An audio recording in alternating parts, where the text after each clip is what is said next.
টিভির পক্ষ থেকে সকলকে জানাই শুভেচ্ছা ও অভিনন্দন। আমি আছি আপনাদের সাথে মোহাম্মদ শাওন হুসাইন।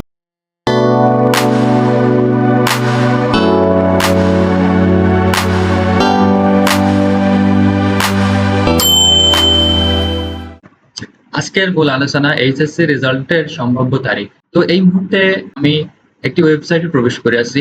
তো এখানে আমি লিখে সার্চ করেছি যে এইচএসসি রেজাল্টের সম্ভাব্য তারিখ। এই পত্রিকায় কি বলছে দেখি। এইচএসসি পরীক্ষার ফল প্রকাশের তারিখ।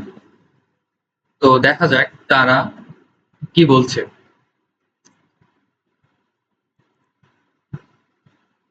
তারা বলছে চলতি বছরে বা ২০২৪ সালের এইচএসসি পরীক্ষা ইতিমধ্যে শেষ হয়েছে।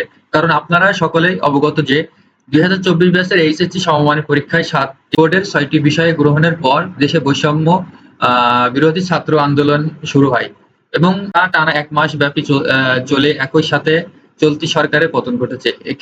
এতে করে নতুন করে পরবর্তী আর কোনো বিষয়ে এইচএসসি পরীক্ষায় অংশগ্রহণ করা হয়নি।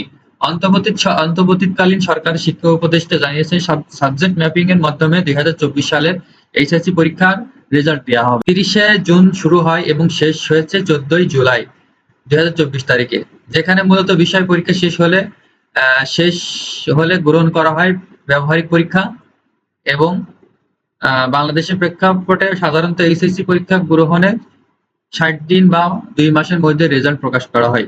তারই ধারাবাহিকতায় আশা করা যাচ্ছে যে এবারের এইচএসসি রেজাল্ট ২০২৪ চলতি অক্টোবর মাসে মাঝামাঝি অর্থাৎ ১৫ থেকে ১৮ তারিখে প্রকাশ করা হবে। তো তারা ইতিমধ্যে আর্টিকেলে জানিয়েছে যে এইচএসসি পরীক্ষা অংশগ্রহণের পর ৬০ দিন বা ২ মাসের মধ্যে রেজাল্ট প্রকাশ করা হয়।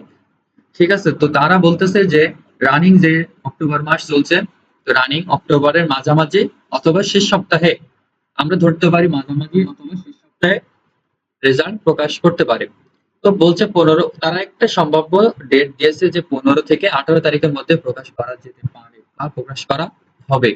তো সুপ্রিয় শিক্ষার্থীরা, তোমরা অবশ্যই বুঝতে পেরেছো যে তারা যে আর্টিকেলে আমাদেরকে বুঝাইছে, আমরা সেটা হালকা বুঝেছি যে সেটা হচ্ছে সম্ভাব্য ১৫